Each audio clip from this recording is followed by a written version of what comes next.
My name is Leslie and I put out a lot of fires. I run the boats, the Sea Eagle, and I operate the Captain's Corner Scuba Schools. My name is Angie Gilligan, and I have a little store right around the corner. Gilligan is, she's just got that little stand there where she makes her own jewelry. She seems like a very bright woman. Basically, Leslie offered for me to be a deckhand, and in exchange for that, I can get dive certified. Some of our best people, including Billy, started out not knowing anything, so I don't see why the heck she couldn't turn into being a good diver and eventually a good dive master. The only problem is I told her that I don't have any experience being a deckhand, so how can I, fulfill the job? And she said, no problem, the captain's going to be able to train you. The captain we have now, Warren Lapp, he's quite a character. Some people within the crew, they refer to him as Captain Grumpy. All right, Leslie, what we got going today? You have an easy trip today. You've got a lot of people being guided, so that's no problem. They'll be taken care of. You've got a new person. We're going to see if she will handle the boat. Her name is Gilligan. Going to be her first boat ride. I finally told her she could go on the boat with you and just keep an eye on maybe we're going to train her and make her into a dive master or something. They picked up another stray to put on the boat for me to train. Yeah, Warren doesn't like having inexperienced deckhands. It's one more person away. We need people that know what they're doing. I don't need to be training the rest of my life. I don't like it, but you write the paychecks at the end of the day, so whatever. Bring her on.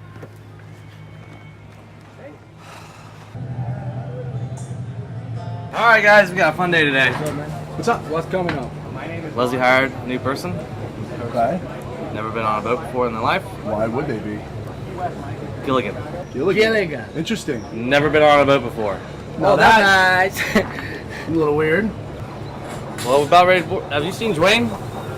I saw Dwayne last night, about 2 o'clock. I was just heading out downtown, and that's when he was getting stored. So, My name's Dwayne. I love to party, and I was born to raise hell. Dwayne is a legend in Key West. Where the hell is he anyway? Oh my God, The most important things in my life are the diving, the margaritas, and the senoritas. Time is everything on that boat. Dwayne shows up late, throws off our whole day. dive master, man, he's slacking. Driving me insane is what he's doing. This is ridiculous. Typical night out, go home, shower, change, have a couple beers, band starts, then the senoritas show up. Next thing you know, it's time to get up and go to work. What the hell is the point of splitting tips if I'm gonna do everything? This is ridiculous. It's in the dock box, give me a second. My worthless dive master can't help me out today, or yesterday, or the day before. You guys have it on the boat? No, I gotta get the key. Hey guys, how's it going? Hey, how's it going? All right. Is this the Sea Eagle? This is the sea. So they say. We got a new deckhand this morning. This is just the kind of thing that drives me nuts. I'm Gilligan. So you're the infamous Gilligan, huh? Yep, I am. Been on a boat before? Nope, not really. Ever scuba dived before? No. No. Can you tie a knot? A boat? Probably not. I'm ready to learn though. I'm excited. Well, she's got confidence, we'll say that. Watch your step. Come on board. Don't All fall right. in just yet. I'm excited. So I asked him how I could help out, and he said just basically stay out of the way. So the best thing to do on the first day is just observe. Just to get to know the lay of how the deck works, how the crew is functioning. Just kind of see and observe Damien. what's going on. You had 4 night trucks? Gilligan, she's something different. As soon as she gets on the boat, starts texting away, trying to have her watch Billy, Okay, cool. see how he's operating.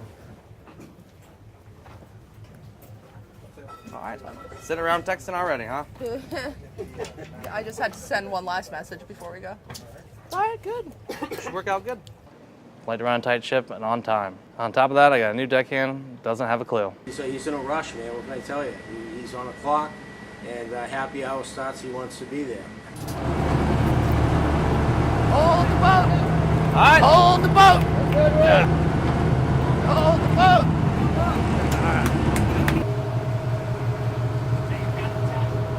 Dwayne is a guy that I've actually seen around town a couple times. I was kind of relieved actually to see that he was part of the crew and that, just to have another free spirit like that out there.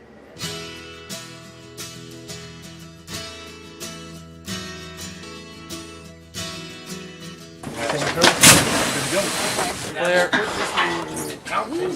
You're good, man. Hey. Can we get anything else? We get out the dive site, try to put divers in the water. She's in the water, swimming around, goofing off, snorkeling.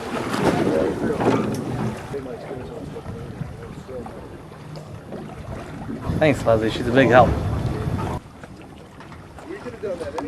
We weren't really in rough seas, but started throwing up.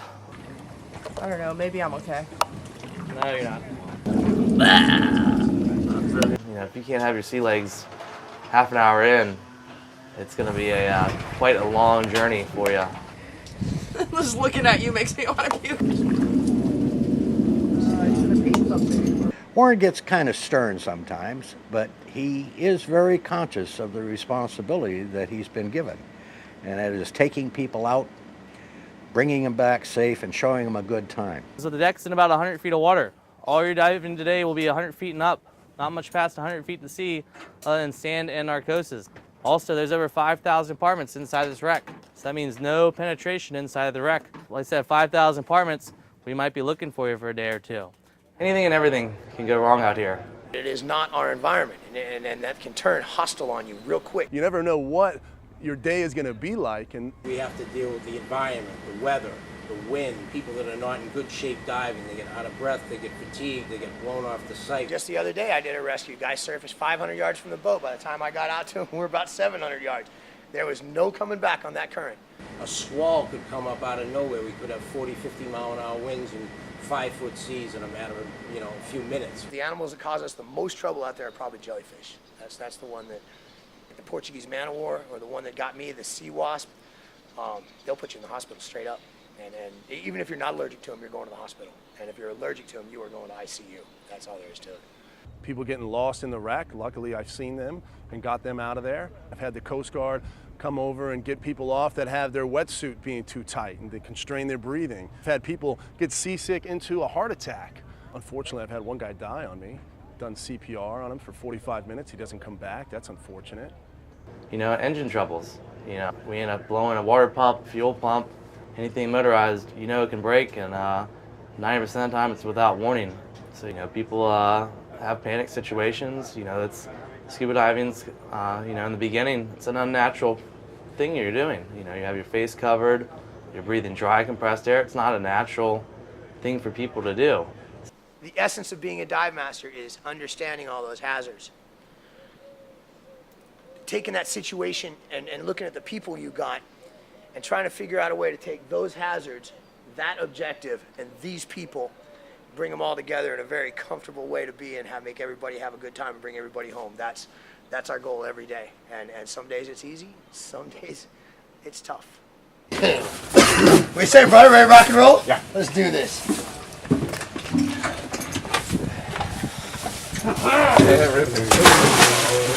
The beauty and the dangers that we get to deal with out there are amazing. And it's amazing to be in that environment that we are not supposed to be in.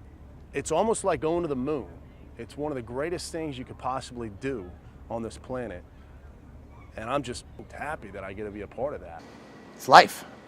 It's freedom. It's amazing down there. You're breathing, you can be down at 30 feet or 100 feet, and it's just no matter, every day is different. I've sat on the Vandenberg with a strong, strong current in my face, and I've had to do everything I can to swim into it, and yet Goliath groupers or barracudas will just sit there motionless like a cruise missile, just not even trying.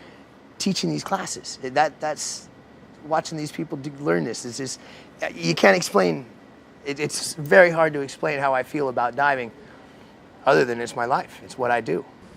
Diving changed my life. I had never dove until I came down here, and I haven't stopped in the past 3 years diving. It's an alien world down there. It's simply amazing, and I recommend everybody give it a try. Definitely give it a try. Ever since I got my first mask, I see a body of water, I gotta see what's inside. I gotta see what's there, man. In our spare time, our guys, we're divers. Me, for example, I take off and do trips to go do megalodon teeth.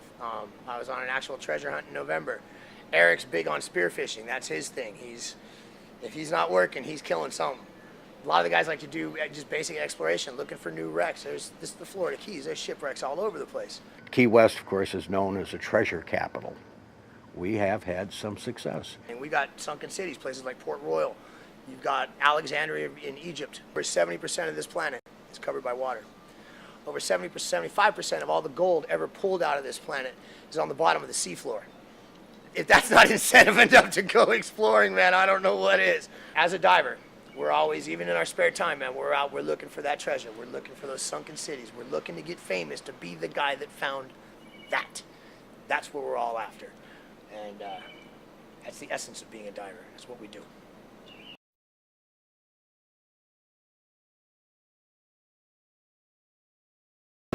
Captain Warren, Hey, Captain Bill, how goes it today? coming aboard, I want to show you something.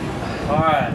I know you're a good captain, but there are a few details you've got to pay attention to. Okay, come on up forward.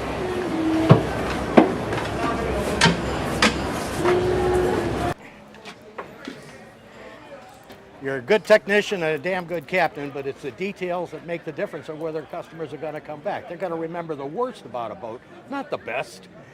Our paint scheme is dark blue, light gray, and white lettering. What do you have here along the bulkhead? Gray paint. We've got gray with blue paint spattered all over it. Looks like hell. I mean, we're not trying to win a beauty contest out here, but It's not a beauty contest, it's the impression. Safety first, but the impression of the vessel, that's your pride. Got it? got it. We'll Clean take it care up. of it. I'm going to keep looking around and see if I can find more. All right, Gilligan. Yeah. And the paint? Painted coconuts before. All right, pretty similar. So get on it. You want me to paint the boat? Just little spots here and there. Just find some paint. Get it done. Find some. What kind of paint? Where's the paint at? I got work to do. Figure it out. Should I use oil paint? Some nail polish?